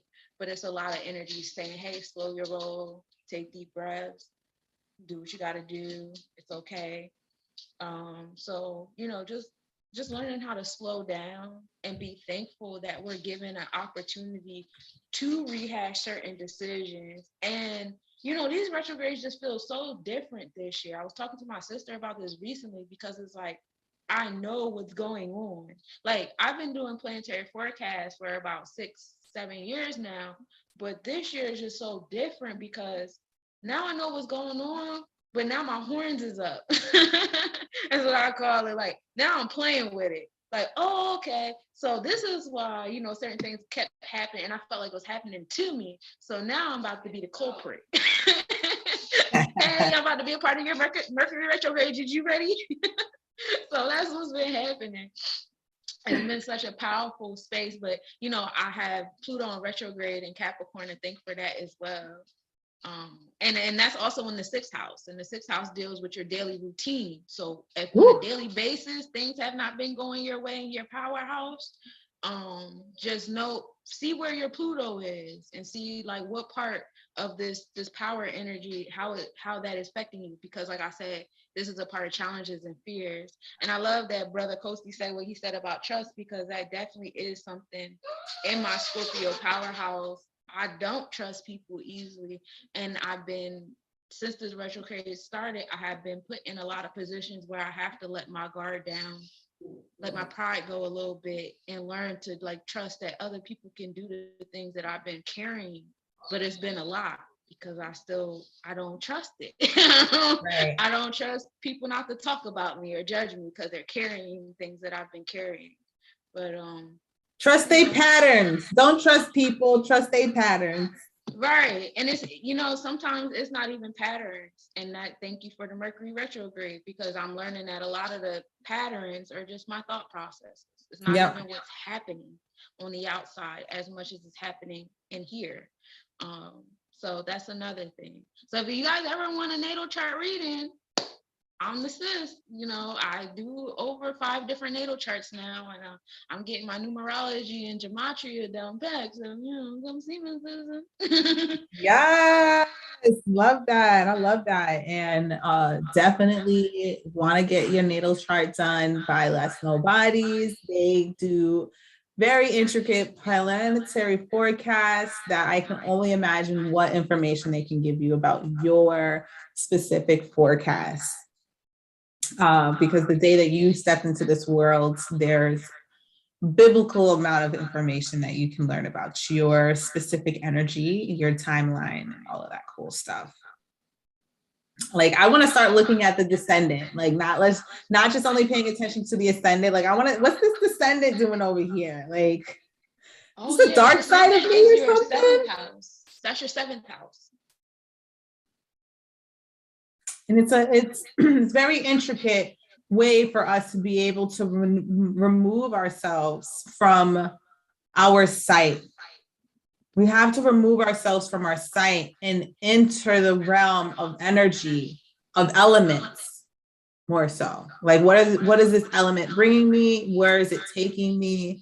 And how can I, in my frequency, help to raise the element that's unfolding right now?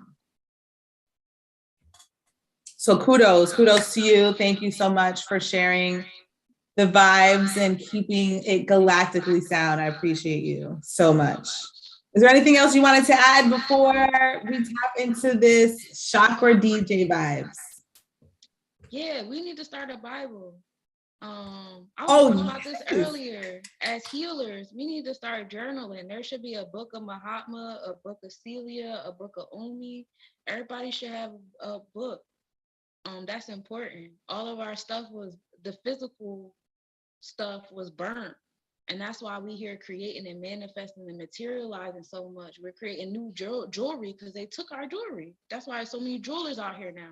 They took our pottery, so we have more. And I know, all of our, not everybody is a part of the 1%. So we have to be mindful of that. We're not going to save the world because not everybody here to be saved. And so, with that, you're going to hear that, everybody's doing this, everybody's doing that. And it's going to be a time where it felt oversaturated. But these are the artifacts that are going to be found later. So it's important that we rebuild our museums that are ours. It's important that we rebuild our libraries that are ours, books for us, by us, and not that indoctrination stuff. I know our ancestors did the best they could do. Yeah, where's our conscious library? Exactly. Galactic library. It's all smushed in with like the history of mankind. And it's like, no, it's separate. It definitely is. I feel you on that. As much as I love our authors of the 80s, a lot of them were incorrect. A lot of them were regurgitating indoctrination. So while we can read those books and honor those writers because the energy is the energy, we still need to do our own. Yeah, I completely agree with you. One of the things that I'm looking to do, and that's why I believe on the next live talk that we have in June, I think June 8th, I'm going to make sure I have space for that. I'm telling y'all that out loud now. Is to have an author come on. I have a couple of authors that I want to be able to get up here. And I think that there's a little bit of I guess there's some fear and doubt in our authors on being able to come forward, in our group and community, because, there's, I always say that if they're not coming through, there's just some resistance in the frequency, and we need help to identify what that is. So I have a ebook, which I need to it's called The Spirit Message. You can get it on Etsy. You can find it in my link in bio on IG. The Spirit Message is just a piece of all of my messages that I have been writing since 2018.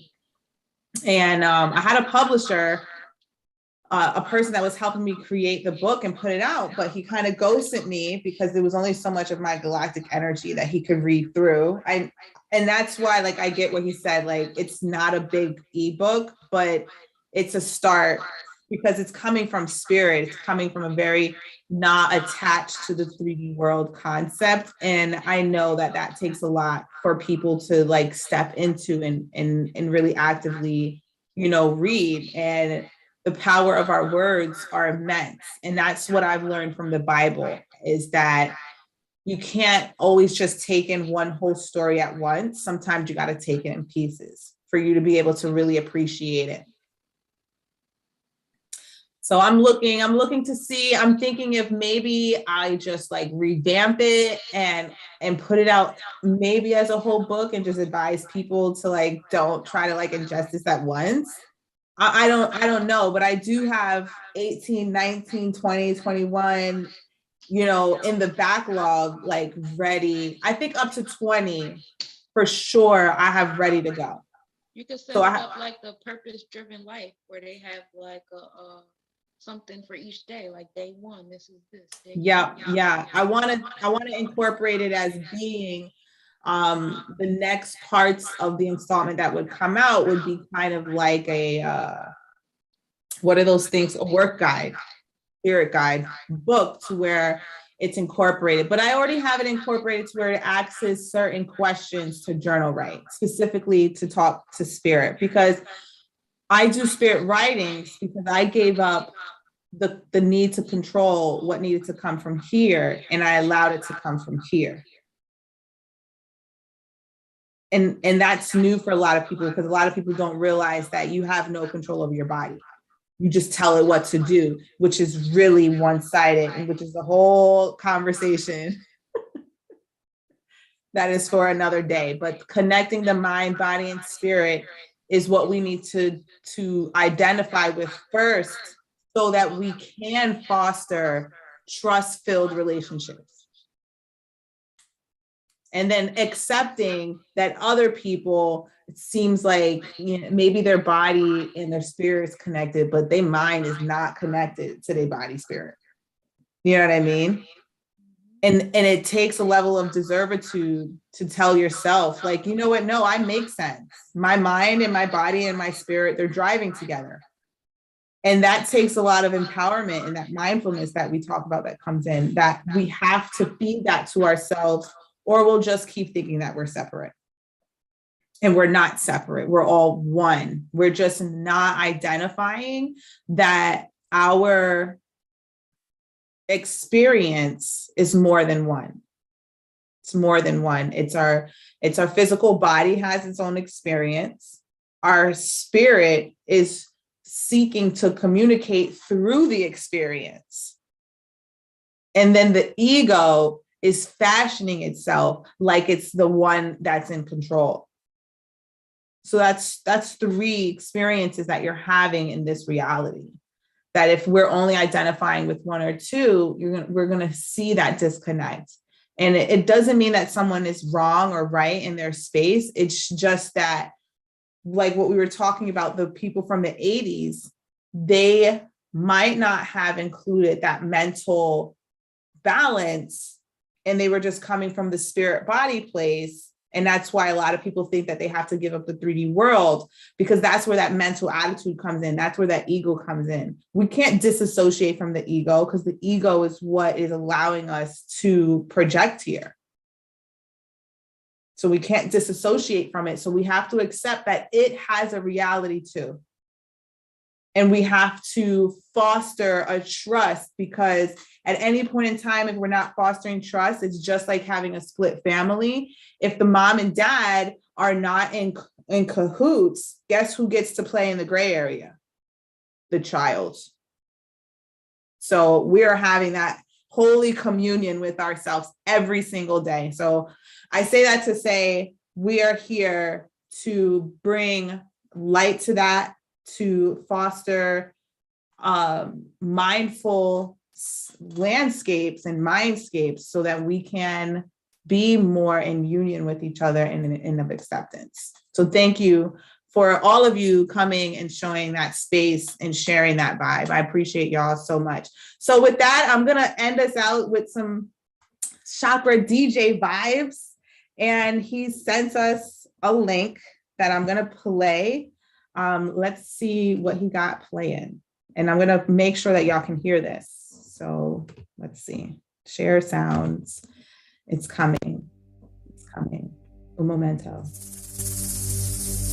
Here now, we're gonna play this for about 3 minutes as we tune out.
In a world of duality, may we find solace in unity.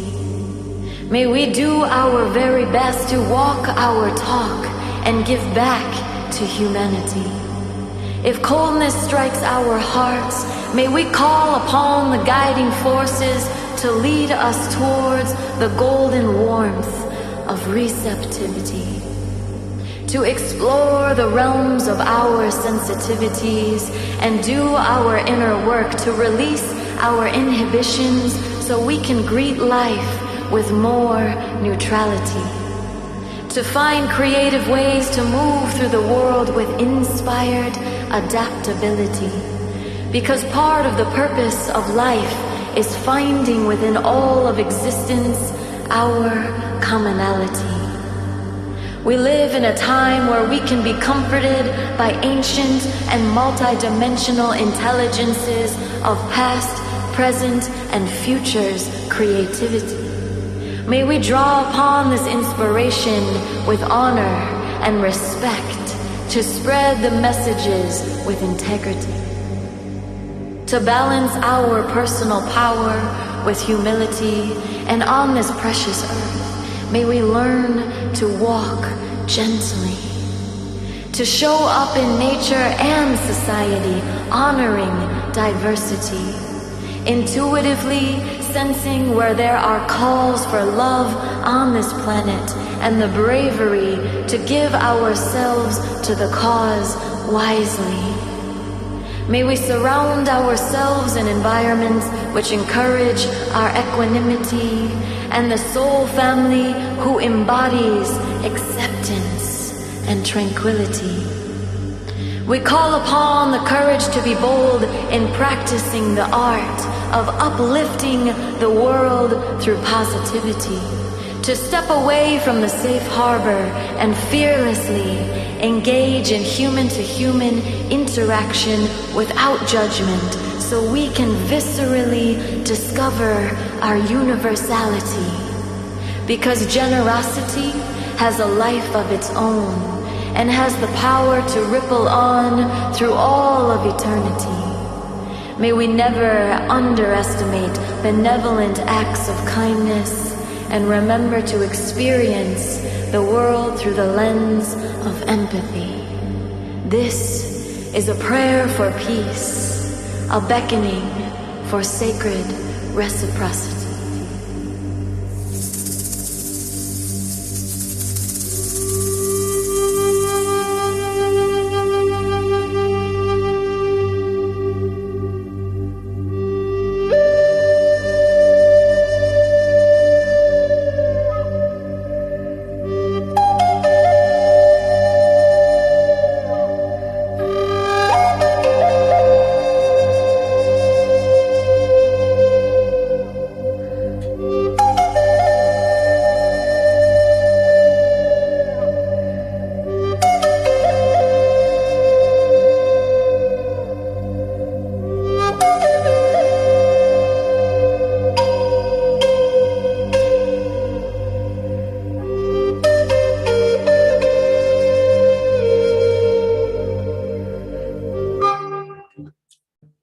Wow, was that not beautiful? So good. I'm trying to figure out how to pause it, but it's still playing. Okay. For those of you that enjoyed those sounds, you can find more of Chakra DJ's vibes on the Mix Cloud. Absolutely wonderful. I'm pretty sure he's on SoundCloud as well. You can find him under High Vibes, HIVI Lounge, or Chakra DJ. He is one of the divine energies that are creating the camping along with Cosmic Nobodies. And I greatly appreciate the vibes. He definitely gave us something that was like so in alignment. That's why I love our spirit people, because they are like, oh, I'm feeling the vibe. This is the vibe right there. So Chakra DJ said the website is SoundCloud and Mixcloud. You can find him there. Absolutely. That was a 30-minute stream, but I only played 3 minutes towards the end. So I definitely appreciate you being able to supply us a link and share your energy. I'm just so thankful for tonight. Has been amazing. And the flute play, he wasn't even here at the beginning to hear me play my flute, but for him to come in and wrap it up with the flute, like, is that not divine or what? Such an alignment. So thank you so much, everyone. This has been a fantastic live stream. And as usual, it was divinely guided. Thank you for everyone for tuning in. At this point in time, we are commencing today's live stream. We will see you the next time here on Elite Talks. Much love and light.